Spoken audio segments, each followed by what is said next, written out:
আসসালামু আলাইকুম। অন্য মঞ্চের আলাপচারিতায় আপনাদের সকলকে আমন্ত্রণ জানাচ্ছি। সম্মানিত দর্শক, আজকের যে শিরোনাম, এই ঘটনা বেশ পুরনো। ইচ্ছে করি কয়েকদিন পরে এই ভিডিওটি করলাম।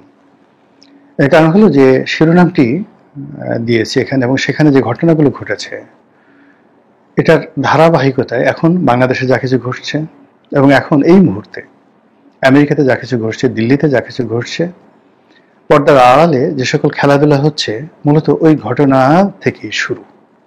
আগে খবরটা বলে নেই। খবরটা হলো, নতুন যে রাজনৈতিক দল এনসিপি, সেই এনসিপির একটা কেন্দ্রীয় অফিস আছে, এবং এটা ঢাকা শহরে যে বাংলা মোটর আছে সেখানে রূপায়ণ টাওয়ার। ঢাকা শহরে যে কটি লাক্সারিয়াস বিলাসবহুল ভবন রয়েছে, এরকম একটা বিলাসবহুল ভবনের নাম রূপায়ণ টাওয়ার। এবং এই ধরনের টাওয়ারে কোনো রাজনৈতিক দলের অফিস নেই এনসিপি ছাড়া। তো এনসিপির এখানে বেশ বড়সড় অফিস, আমি শুনেছি 2টো ফ্লোর নিয়ে তাদের অফিস, এবং সেখানে যারা বসেন নেতারা, তাদের বসার জায়গা, অন্যান্য যে বিষয়গুলো, মানে রীতিমতো রাজকীয়। এখানে নেতাকর্মীদের আনাগোনা, অফিসের সামনে প্রচুর লোক থাকে, এবং এই অফিসকে কেন্দ্র করে অনেক সুনাম, অনেক দুর্নাম রয়েছে।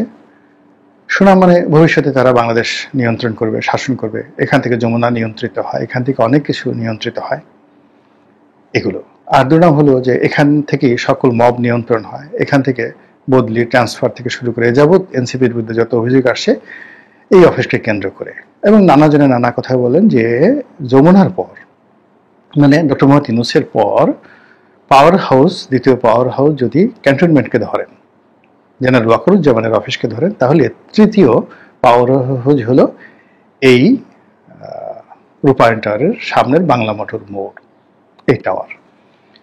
তো এখানে আওয়ামী লীগের বা নিষিদ্ধ ঘোষিত ছাত্রলীগের নেতাকর্মীরা কয়েকদিন আগে অনেক সময় ধরে, লম্বা সময় ধরে এখানে তারা জটলা করেছে, মিছিল করেছে, এবং নেচেছে, উল্লাস নৃত্য করেছে। তো এটার ইম্প্যাক্টটা কি, বা এটা কিভাবে হলো? প্রথমত হলো, যেখানে 32 নম্বর ভেঙে ফেলা হলো, ছাত্রলীগের একটা লোক সেখানে দাঁড়াতে পারল না।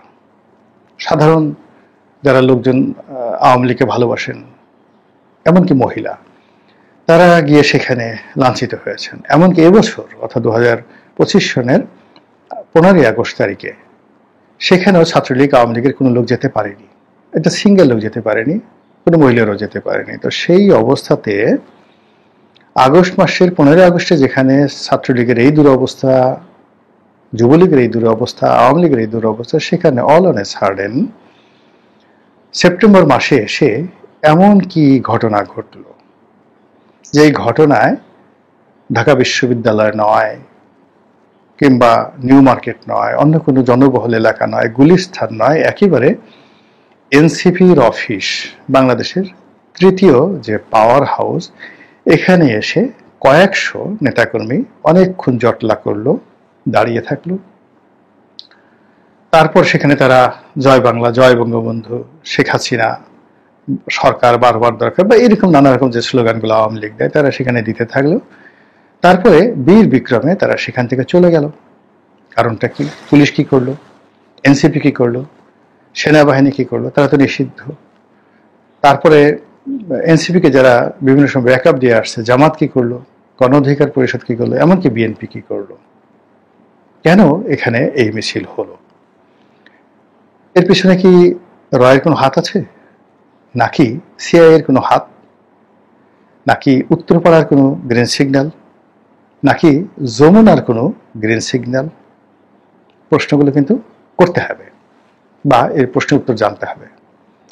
নাকি এনসিপিকে চাপে রাখার জন্য এখানে ছাত্রলীগের নাম করে অন্য কোনো রাজনৈতিক দল, আমি নাম বললাম না, যারা এনসিপির প্রমোটার অথবা এনসিপিকে যারা দমন করতে চায়, তারা এনসিপিকে বাগে রাখার জন্য, ভয় দেখানোর জন্য, নিয়ন্ত্রণ করার জন্য এই অফিসে আওয়ামী লীগের জুজুর ভয় দেখিয়ে পুরো কয়েকটা ঘন্টা ধরে যে কাজটি করা হলো, এবং সদল বলে সেখান থেকে আবার সময়মতো সটকে পড়া হলো। তো সন্দেহ যদি এরকম হয় যে প্রশাসনের যারা কর্তা ব্যক্তি, তারা বিষয়টা জানতেন, আর ওখানে যারা দাঁড়িয়ে আছেন তাদেরকে চিনতেন, আর চিনতে পারার কারণে তারা এখানে কোনো অ্যাকশনে যাননি, যেহেতু এটা একটা নাটক ছিল, এটা একটা মব ছিল, হতে পারে। ইদানিং ঢাকা শহরে যেভাবে মিছিল মিটিং বাড়ছে, প্রচণ্ডভাবে মিছিল মিটিং বাড়ছে আওয়ামী লীগের, এবং সেই সমস্ত মিছিল মিটিংয়ে যারা সম্মুখ সারিতে আসছে, আমার কাছে এদেরকে অপরিচিত মনে হয়। এদেরকে দেখলে আওয়ামী লীগ মনে হয় না। আমি তো সেই ছোটকাল থেকে আওয়ামী লীগ করতাম।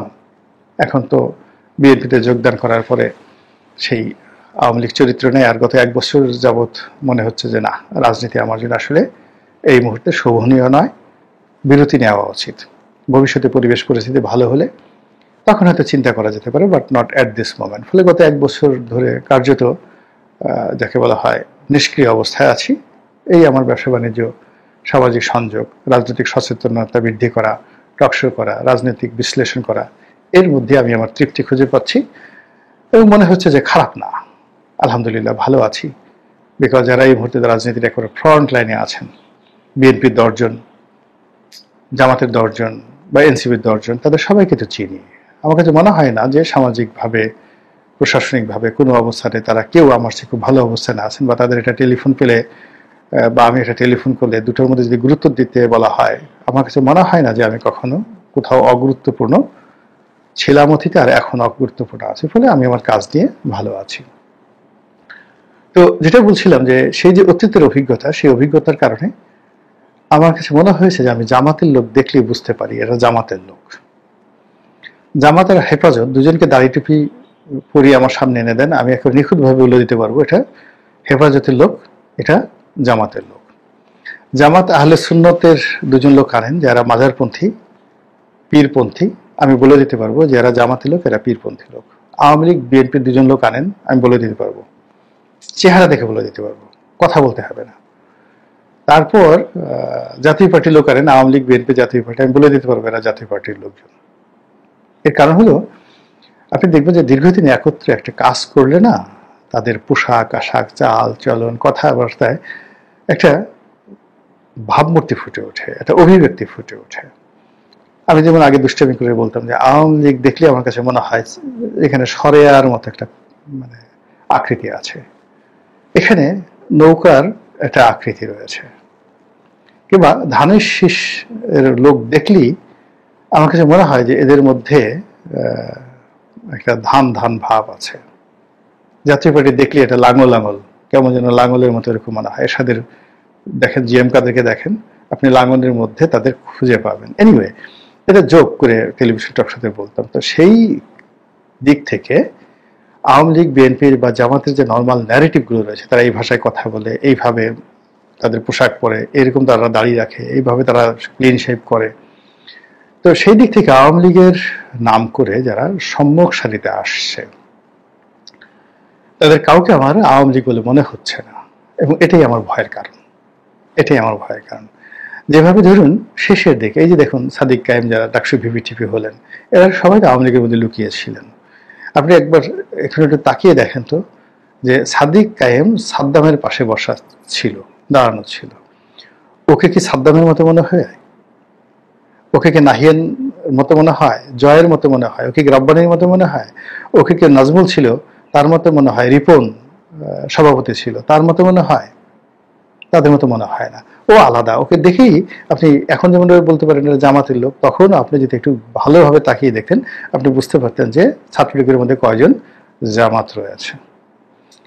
আচ্ছা, আপনি দেখেন তো এই যে সালমান এফ রহমানের ফ্যামিলি, এটা অ্যাবসলিউটলি মুসলিম লীগ ফ্যামিলি, পোশাক আশাক পাকিস্তানপন্থী একটা গ্রুপ। আপনি তাকে রাখেন, তার সাথে আওয়ামী লীগের যে টিপিক্যাল আওয়ামী লীগ, তোফায়েল আহমেদকে বসান, আমির হোসেন আমকে বসান, যারা হোমোজেনিয়াস আওয়ামী লীগ, একরকম মনে হয়? একরকম মনে হয় না।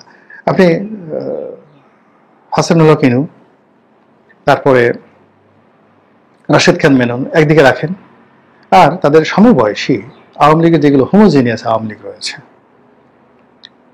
অত বিখ্যাত না, ওই যে মারা গেছেন সিলেটের মহসিন আলী, তাকে আনেন, কিংবা ওই যে সাইদুল হক মারা গেছেন, একজন মন্ত্রী ছিলেন, সামাজিক মানে সমাজ কল্যাণ মন্ত্রী ছিলেন, এনামুল হক মারা গেছেন, এনামুল হক শহীদ, এই লোকগুলোকে বসান, এদের দেখলেই মনে হবে এরা আওয়ামী লীগ করে। কিংবা হাফিজ মজুমদার, ওই যে সিলেটের হাফিজ মজুমদার, এদেরকে বসান, দেখলেই মনে হবে এরা আপাদ মস্তক আওয়ামী লীগ। কিন্তু বাকি লোকগুলো দেখলে আপনার আওয়ামী লীগ মনে হবে না। কিন্তু আওয়ামী লীগ এই যে বাইরে থেকে মুসলিম লীগ, বাইরে থেকে জামাত, বাইরে থেকে বিএনপির লোক, বাইরে থেকে জাসদের লোক, এরা যে ঢুকিয়ে একটা বিরাট কিছু করার চেষ্টা করেছে, এটাই কিন্তু তাদের পতন ডেকে নিয়ে আসছে। আবার এখন জামাত লুকোচুরি করছে, তারা মনে করছে ওরে বাবা, লোক ঠকিয়ে বিরাট জিতে গেছি, আওয়ামী লীগকে ঠকিয়েছি, বিএনপিকে ঠকিয়েছি, একবার বিএনপির ঘাড়ে, একবার এরশাদের ঘাড়ে, একবার আওয়ামী লীগের ঘাড়ে আমরা বসে যে শক্তি অর্জন করেছি, বিশ্বাস করেন এই শক্তি যেতে 1 মিনিট লাগবে না। জীবনে কোনো পরগাছা গাছের চেয়ে বড় হতে পারেনি, জীবনে কোনো পরগাছা কখনো বংশ বিস্তার করতে পারেনি। অনেক বিল্ডিং এর উপর পরগাছা হয়েছে, বিল্ডিংটা শেষ হয়ে গেছে, কিন্তু পরগাছা গাছ হিসেবে কোনোদিন মাটির সন্ধান পায়নি, ওকে বিল্ডিং এর উপর থাকতে হয়েছে। অনেক বট গাছের উপর পরগাছা হয়, বড় গাছের উপর পরগাছা হয়, ওরা সারা জীবন ওই পরগাছাই থেকে যায়, কোনোদিন মাটির সন্ধান পায় না। তো সেই দিক থেকে জামাতকে যদি সত্যিকার অর্থে রাজনীতি করতে হয়, তাহলে একেবারে যে সকল রাজনৈতিক দল ইসলামী কৃষ্টি কালচার মেনে রাজনীতি করে আজকের জায়গায় এসেছে, যেমন ধরেন সৌদি আরবের ইবনে সৌদ পরিবার, তাদের কথা চিন্তা করেন, সাদ্দামের বাথ পার্টির কথা চিন্তা করেন, সুন্নিয়ত করেছেন, কিংবা ইরানে যে ইসলামী রেভলিউশন হলো, আয়াতুল্লাহ খামেনির যে বিপ্লবী দল, এরকম মানে এখানে কোনো রকম লুকোচুরি নাই, মুনাফিকি নাই, পরগাছা নাই, তারা টিকে ছিল। বা আফগানিস্তানের তালেবানদের কথা চিন্তা করেন, পাকিস্তানে তেহরিক ইসলামের কথা চিন্তা করেন, এরা ইসলামাইজেশন নিয়েই কিন্তু তারা এগিয়ে গেছে এবং তারা সফল হয়েছে। কিন্তু জামাত তারা একটা ফ্রন্ট রেখেছে সামনে, আরেকটা ফ্রন্ট পেছনে, আরেকটা ফ্রন্ট মাথার উপরে, আরেকটা ফ্রন্ট বিএনপির পেটের মধ্যে, আরেকটা মানে ফ্রন্ট রেখেছে আওয়ামী লীগের ঘাড়ের উপরে, এবং তারা মনে করছে যে এটা 10 হাতে তারা খেলছে। কিন্তু ইতিহাস এটা বলে না। জামাতের অনেকের সাথে আমি চলেছি, সিনিয়র নেতৃবৃন্দ চলেছি, তাদের ডেপথ অফ নলেজ আমাকে কখনো মুগ্ধ করেনি। ধর্ম সম্পর্কে তাদের জ্ঞান খুব অল্প, কোরআন সম্পর্কে তাদের জ্ঞান আরো অল্প। অনেকে খুব ভালো ওয়াজ করেন, খুবই জনপ্রিয়, ভীষণ রকম জনপ্রিয়, কিন্তু তাদের কথা শুনলেই মনে হয় যে তারা খুব কম জানেন, ভীষণ রকম কম জানেন। তো এই যে জিনিসগুলো হচ্ছে, যে খেলাধুলাগুলো এখন রাজনীতিতে হচ্ছে, এরা কারা খেলছে? বিএনপি খেলছে, আওয়ামী লীগ খেলছে না, জামাত খেলছে না, এনসিপি খেলছে না, গোয়েন্দা সংস্থা খেলছে, আমরা বুঝতে পারছি না। কিন্তু বাস্তবতা হলো যে এনসিপির মতো একটা দলকে আলটিমেটলি কিন্তু শেষ করে দেওয়া হয়েছে, একটা সম্ভাবনাকে শেষ করে দেওয়া হয়েছে, নুরুর মতো একটা দলকে শেষ করে দেওয়া হয়েছে, এই কুটিল এবং জটিল সম্পর্কের মতো ডাকসুর মতো একটা সংগঠনকে কিন্তু শেষ করে দেওয়া হয়েছে। আপনি মনে করেছেন যে যারা জিতেছে খুব ভালো করবে, জাস্ট ওয়েট, আপনি দেখেন তাদের ফলাফল কি হয়। জাকসু, জাহাঙ্গীরনগর ইউনিভার্সিটি খুব কৌশল করে জিতেছে, খুব কৌশল করে জিতেছে। আপনার কি মনে হয় তারা সাস্টেন করবে জাহাঙ্গীরনগর বিশ্ববিদ্যালয়, তারা ভালো কিছু করতে পারবে? প্রশ্নই আসে না, প্রশ্নই আসে না। শুধু সময়, জাস্ট 2 মাস 3 মাস অপেক্ষা করে দেখেন কি অবস্থা হয়। তো সেই দিক থেকে যে দেরিতে হলো ভিডিও করলাম, আমার কাছে মনে হচ্ছে যে এনসিপি অফিসের সামনে যে আওয়ামী লীগের নৃত্য, আওয়ামী লীগের স্লোগান, আওয়ামী লীগের মিছিল এবং দীর্ঘক্ষণ সময় ধরে সেখানে তারা অপেক্ষা করা, এটা কোনো সাধারণ বিষয় ছিল না। এটার পিছনে অনেক কাশিম বাজার যে কুঠি, সেই কাশিম বাজার কুঠির যে গোপন বৈঠকগুলো হতো, ঘসেটি বেগম, মীর জাফর আলী খান, জগৎ শেঠ, রায়দুল্লভ, ইয়ার লতিফ, এইরকম চক্রান্তের ফলে কাশিমবাজার কুঠি, হিরাজিল প্রাসাদ, মতিঝিল প্রাসাদ, তারপরে নবাব সিরাজউদ্দৌলার পলাশী। আমরা কি সেই দিকে এগুচ্ছি? মহান আল্লাহ আমাদের সবাইকে হেদায়েত দান করুন এবং হেফাজত করুন। আসসালামু আলাইকুম ওয়া রাহমাতুল্লাহি ওয়া বারাকাতুহু।